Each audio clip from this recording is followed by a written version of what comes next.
Good day, folks. Today I'm going to be reviewing and showing you how to play the classic game Heroquest. This game came out from Milton Bradley in 1989 and it is for 2 to 5 players.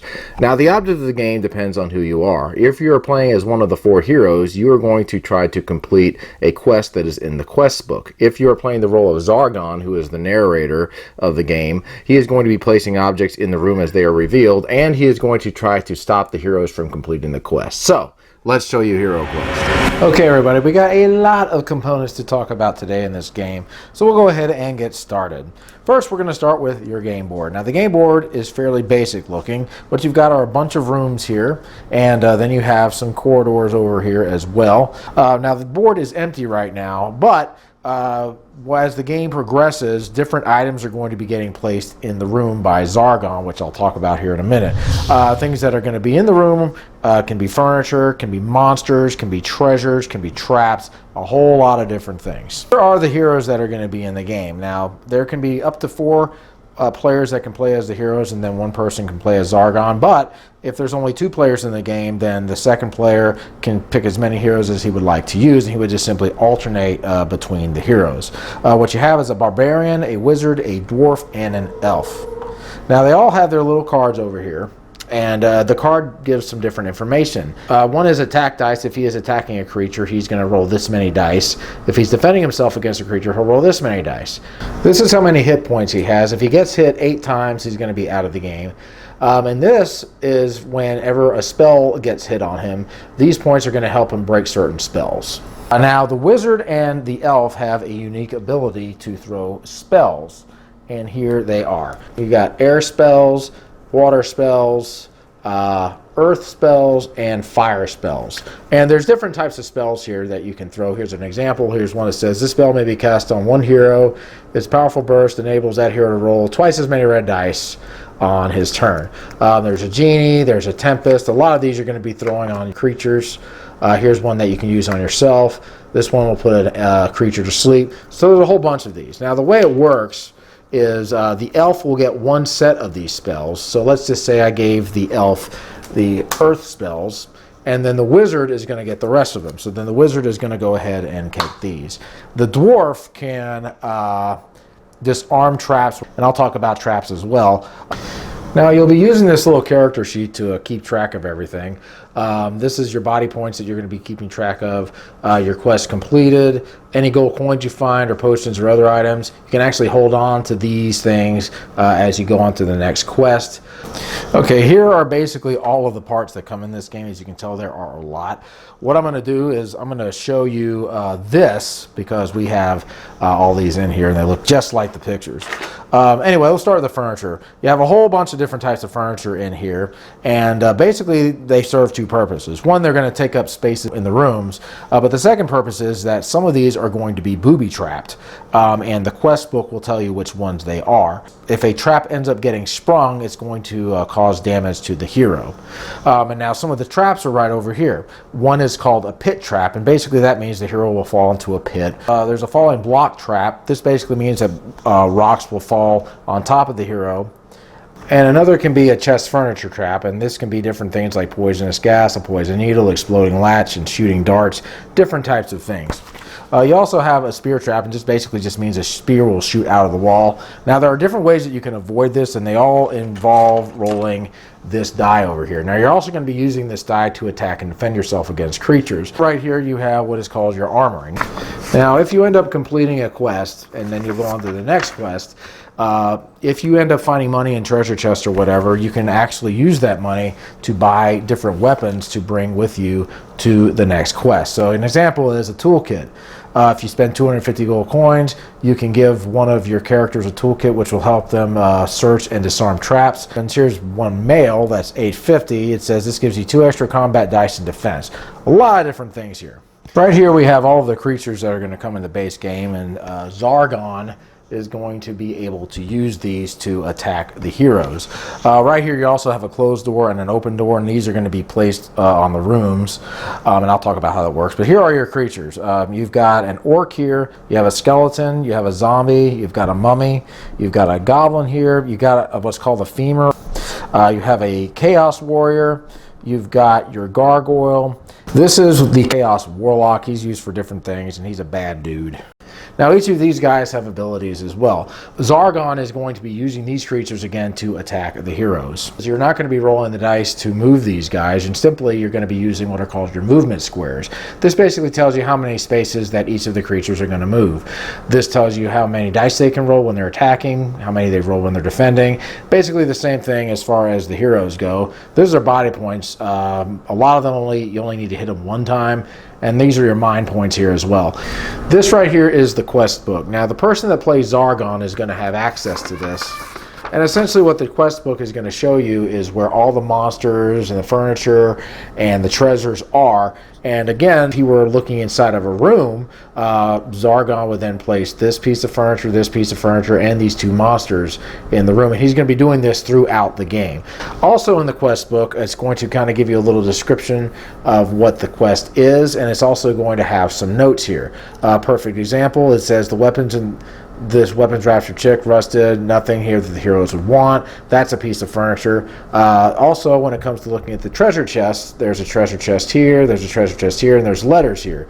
For this one, say letter B, it says this treasure chest is empty. And I'll talk about treasure chests as well. Now, it'll also kind of give you a little bit of different things that happen with some of the creatures. For example, in this quest, this mummy over here has a special ability. It rolls 4 dice instead of 3 when it attacks. It'll have a whole bunch of different instructions depending on the quest, and it can affect a creature, it can affect the treasure chest, it can affect anything. There's absolutely no limit. So let's go ahead and talk about the first quest. The only thing you're going to be setting into the first quest is this staircase. And the object of this quest is you're going to try to kill off this guy right over here. And what it says is you need to destroy Vrag, a foul gargoyle who hides in the catacombs. Vrag is right over here. So the object is the heroes are going to try to kill him off and then get back here to the staircase. Now throughout the game they can look for treasure to try to help them on the next quest, because whenever they get to the next quest they're going to actually be able to buy weaponry from the armory to use in the next quest. Okay, now we're going to go ahead and take you through a typical turn in this game. And I'm going to go ahead and just do the trial, which is the first quest. Now right here is where the starting point is here on the staircase. And as you can see, we have the staircase and one of the heroes here and a door. Right now that is all that the hero is going to be able to see and all that Zargon is going to reveal to him. So the hero has two things he's going to be doing. He's going to be moving and he's going to be performing an action. The way he moves is he's going to roll these 2 dice and he is going to move up to the number rolled. Let's say he ended up rolling a 9. Now he cannot move diagonally, so what he can do is he can go 1, 2, 3, 4. Now he's at a door. Now one of the things he can do that is not going to count against him as an action is he can ask Zargon to open up the door. So he'll say, Zargon, open up the door. So Zargon will go ahead and take this door and replace it with an open door piece right here. And so now the hero will be able to exit out because he rolled more than 4. So now, another thing the hero can do is he can look around. This again is not going to count against him as an action. And this basically means a 360 view over here. So this is what Zargon is going to do. Zargon is going to go ahead and look at the quest book and see what is in the hero's line of sight. Since the hero is right over here, that means he's going to be able to see this door, he'll be able to see this wall over here, and that is all he's going to be able to see right now. So what Zargon's going to do is he can go ahead and narrate a little story if he would like to, and he will go ahead and place the door here, and he will go ahead and place the wall there on the other side. So now the hero, if he chooses to, can continue to move, and let's say he has enough of a die roll to get over here to the door. Now, let's say the hero asks Zargon to go ahead and open up this door. So Zargon will go ahead and remove this, and what he's going to do is he's going to once again look at the quest book to see what is in the room. Now, so long as there is nothing in the hero's way, he's going to be able to see everything that he is in the room from the doorway. So once again, he's going to go ahead and replace the closed door with an open door, and he is going to put all of these things here in the room since the hero can now see them. Zargon is not going to be placing in traps or treasure chests in the room. The hero is going to have to go ahead and search for those. Now here are the actions that the hero can take. Along with the die roll and looking around and opening the doors, he'll be able to attack a creature. He'll be able to cast spells if he is a wizard or an elf. He'll be able to search for treasure. He'll be able to search for traps. he will be able to disarm a trap, and he can look for secret doors. Those are the 6 things that he can do, and I'm going to go over all of those. Okay, so now Zargon has gone ahead and put everything in the room that the quest book has asked him to. He's put on a bookshelf, an alchemist table, 2 of the orcs, and another door. Now, on another turn, another hero can go ahead and go and enter the room and attack and everything like that. Heroes can also pass over each other, but they cannot share a space. But since I only have the elf in here, let's just say the elf goes ahead and he moves again. And let's say he decides he's going to go ahead and attack this orc over here. So he'll move over here and say, I'm going to attack the orc. Now, there are ways that you can attack diagonally. You can use certain weapons, but right now we don't have those. So basically the way you would attack a creature is to get adjacent to him. The elf is going to look at his card, and he is allowed to roll 2 attack dice. So he's going to get these 2 attack dice and roll them. Now, if he rolls a skull, that is going to constitute a hit on the orc. If he does not roll a skull, then the orc is not going to get hit. Now, if the orc does get hit, he is going to be allowed to defend himself, but if the orc does not get hit, he's not going to have to roll. Let's say he's rolled the skull. So now the orc has taken 1 hit. Now, to kill an orc, you only have to hit him once, and so now the orc is going to get a chance to defend it. Now, the orc over here has 2 defense dice that he can roll to try to get a shield, and what he's going to need to get is a black shield over here. So let's just say the orc rolls, and he has not gotten a black shield, so in this case the orc would be gone. Now, if the orc had rolled a black shield like this, he would not be dead. Now, let's just say that the hero was not able to roll a hit. In this case, the orc would not have to defend himself because he did not get a hit. And that is basically how a fight goes. The hero gets 1 shot to try to kill the creature, and if the creature sustains a hit, the creature will get 1 try to defend himself. Now, if a creature takes more than 1 hit to die, he's going to go ahead and place this hit token on himself underneath him. And this will simply be done like this, and this will just tell people that is how many times he has been hit. The second action someone can take is a spell. Now, only the elf and the dwarf can do spells, and certain creatures can do them depending on the quest. In order to do a spell, the hero just has to be in the monster's line of sight.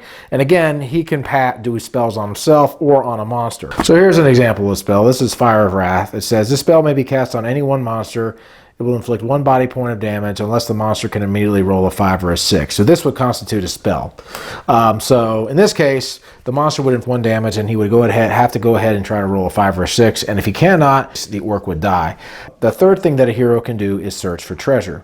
Now, in order for a hero to search for treasure, he has to basically have all of the monsters out of the room. So he can go into the room and say, I would like to seek treasure as his action. So Zargon will go ahead and look into his book, and let's just say this room has a treasure in it. Zargon will go ahead and place this treasure chest on the spot where the book is.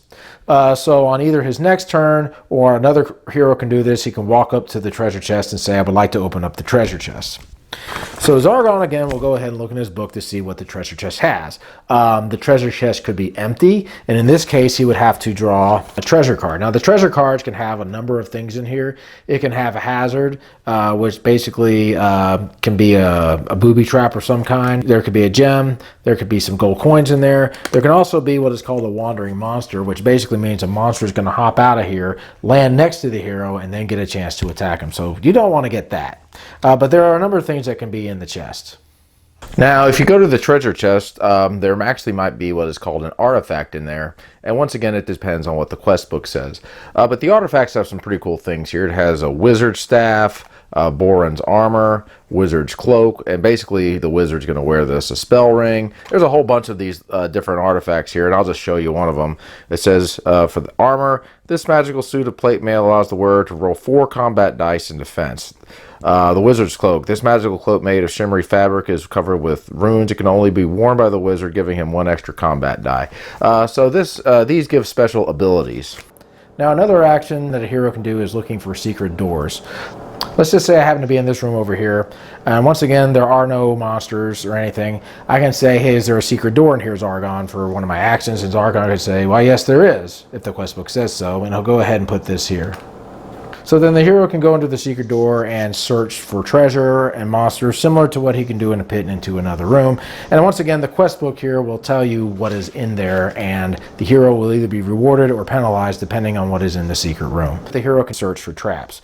Now, It's a good idea to search for traps before you look for a treasure chest, because if you look for a treasure chest first and there happens to be a trap in the furniture trap is going to go off and inflict damage. Let's just go ahead and say that the hero decides he's going to go ahead and search for traps. And there's 4 different types of traps. There's the pit trap, which is represented by this. There's falling rocks, which basically means the rocks are falling onto the hero's head. There is a spear that can fly out of the wall. And then there are different types of traps that can be in the furniture. I think I talked about those already. Anyway, let's just go ahead and say that the hero says, I would like to search for traps. And let's just happen to say that there happens to be a pit somewhere in here. And so what Zargon will do is there seems to be a little crack here in the floor or something like that, representing that there probably is a pit over there. Now, if it turns out that the hero steps on this, it's going to set it off. So in this case, for the pit, Zargon will say, you fell into the pit. And then he's going to place this under the hero. So basically what's going to happen is the pit is going to cause the hero 1 point of damage because he fell in it. But he's still going to be able to search for treasure in the pit because that is a room of its own. Also, if he is fighting a monster that is above him, he's only going to be able to roll 1 less die to fight the monster. But on the next turn, he will be able to get out. So let's say it's his next turn, he goes ahead and gets out of the pit. Now this pit's going to stay here. Now heroes can actually jump over the pit. They will have a chance to do that. The way you would have to do that is, let's say I happen to have a 6 here on the die. I have to have at least 2 movement on my die to be able to jump over the pit, 2 extra. And the way you would jump over a pit, you would just simply have to avoid rolling a skull on this die. And if you were able to do that, you would be able to just hop over the pit over to the next space. You can also do that over the corners as well. Another trap is the falling rock, which is this one. If you're searching for a trap, Zargon can say, if the ceiling on this spot looks a little bit unstable. So once again, let's just go ahead and say the hero happens to step on this space. Zargon will say, rocks are falling, and the rocks will go ahead and fall on the hero's head. So what's going to happen in this case is the hero is going to go ahead and roll 3 of these die, and any skull that he gets, that is how much damage he's going to get. So if he rolls 2 skulls, that's going to be 2 damage. After that, this is going to be placed here, and then the hero will have a choice to make as far as which space he wants to go to. So let's just say he goes over there. The third one is the spear. This is let's just say the spear happened to be here. There's no tile for this. If it turns out that the hero sets off the spear is going to fly out of the wall. And what the hero will just have to do is roll a shield to avoid it. If he does not roll a shield, he's going to go ahead and sustain damage. And finally, the last one is the furniture. Now, if the furniture happens to be booby-trapped, the quest book is going to tell you what kind of trap gets set off, and here it can be poisonous gas. It could be a number of things. And the book will also tell you what damage will be inflicted. The 6th action would be disarming a trap. Now, let's say one of the heroes said, I'd like to search for traps, and Zargon said that there was a bad ceiling over here, it being this. The dwarf has a toolkit, and he is the only one at this point that can disarm a trap. In order for him to disarm the trap, he would just have to simply roll a shield to disarm the trap. If he rolls a skull, he's going to take damage and set off the trap. All the other heroes can get toolkits from the armory after they complete the quest. Okay, so now let's go ahead and talk about Zargon's turn. And Zargon's got a couple of things that he can do. One thing that he can do is he can attack the heroes with the monsters that are out. And he's going to be able to move the monsters up to this many spaces. So right now, let's say I have an orc over here, and I move the orc 1, 2, 3, 4, and then I enter the room here at 5. And I decide I'm going to go ahead and attack the hero. Basically, the same rules apply. The orc has a certain amount of dice he can roll for attack and defense. So let's just say the orc decides to roll his 3 dice. And the hero, in this case, right now, takes 2 damage. Since that is the elf, it can take 6 damage. So right now, he's down to 4. But he's going to get a chance to defend himself and roll some shields. So let's just say the elf rolled. He did not roll any shield, so he's going to go ahead and go down to 4 damage. Now, some of these creatures will also be able to throw chaos spells depending on what the quest says. In that case, you'll throw a spell the exact same way that the wizard and the elf do with the heroes. Now, what's going to happen is the game is going to keep going back and forth like this. Each hero is going to go ahead and take a turn, and then Zargon will go ahead and take his turn. And of course, the heroes are going to try to complete the quest that is in the quest book, and the game is going to end when either the heroes are able to complete the quest or Zargon ends up taking out the heroes, thereby making them unable to complete the quest. Now, if the heroes are actually able to complete the quest, they will have an opportunity to go here to the armory and purchase some items. Heroes can exchange money with each other and different goods in order to try to buy certain items, and then they'll go to the next quest. If the heroes fail to complete the quest, then they're going to go ahead and repeat the first quest. What Zargon is going to do in this case is he's going to switch everything up in the quest book. He'll like move the monsters to a different room and things of that nature, just so it won't be the same game. And that, folks, is Heroquest. So my final thoughts on Heroquest. Okay, I got this game from a friend on Facebook Marketplace that I met. She had this game, and she said that she really didn't play it that much. And so we talked, and we did a trade. I traded 39 games to get this one. She was looking for some party games for her gaming group. And so we both did a successful trade. We're both really happy with the trade. Anyway, this is a great game. Love this game. Like I had said before, this game is a pioneer of the dungeon crawl series, and games like Descent and Dark World came about because of this game. I absolutely love the fact that there are no limits as far as using your imagination. If you go online, this game has quite a cult following. There are people that you can download their custom quests, you can download cards that they've made, characters that they've made, different spells, different adventures. I mean, it's just endless what you can do with this game. The fact that you can create your own quest really, really adds to the replayability, and that's probably why this game has stuck around for such a long time. I really like that a lot. I really like the way this game plays, too. It's very fun when you're looking around and you have all these things revealed to you, and then all of a sudden, you know, you may have like 5 or 6 monsters that you have to face, and it's like, oh no, what have I done? And so if you're the heroes, you have to try to work together to try to defeat the monsters and try to get the treasure and complete the quest as well. Now, of course, you can end the quest early without going to seek for treasure or anything like that. But of course, you're not going to be able to buy anything from the armory that you might need for the next quest. Love the way that you can look for things in the treasure chest, and it could be anything. It could be a monster, it could be a treasure, it could be a hazard. The traps always make this game interesting as well. The fact that there's so many of them, and the fact that you can actually search for a treasure in one of them. I mean, that's just ridiculously cool. I love it. The components in this game are nice. I like the fact that they have so many different components as far as the furniture and then the characters. This game is full of stuff. Now, if there's any disadvantage to this game, it's the price. This game typically goes for about $150 to $300 depending on the condition and if it's complete or not. And I've seen others sell for more, like if they're in new condition, they can go upwards of $500. So you have to ask yourself, is it worth that much? Probably not. But if you want to get a game that plays similar to this, you can always look at games like Descent or other types of dungeon crawler games out there that are cheaper and more updated. But this game has a lot of history behind it, and again, there's endless possibilities with this game, so you're never going to be bored. Now, this game does have expansions as well, but the problem is they cost about just as much as the actual game. Now, there is a website where you can download a whole bunch of stuff. You can download the quests, you can download the cards and everything. You can basically make everything on there. And there's also a gentleman that has actually made 3D templates that you can go to, say, a library, use a 3D printer, and then get some of the characters printed out. And I'll post the links below in the description. But you can actually probably get everything that you need as far as the expansions go for around $100 if you're willing to make some concessions. But I would highly recommend this game.